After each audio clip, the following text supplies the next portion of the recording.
దేశంలోనే అత్యంత ప్రాముఖ్యమైన అత్యంత లాభాలను సంపాదించేటువంటి division Visakha railway division.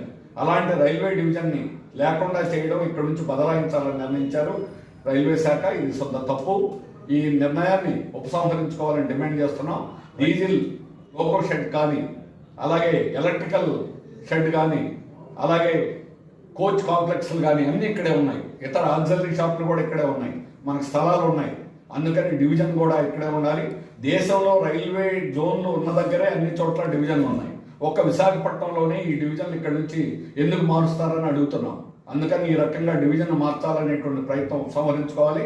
Railway board చేసినటువంటి నిర్ణయం తప్పు. విశాఖలోనే రైల్వే డివిజన్ కొనసాగించాలి.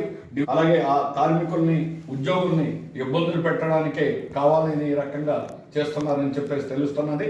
రైల్వే జోను, రైల్వే డివిజన్ రెండు విశాఖలోనే ఉండాలని సిపిఎం పార్టీ తరఫున డిమాండ్.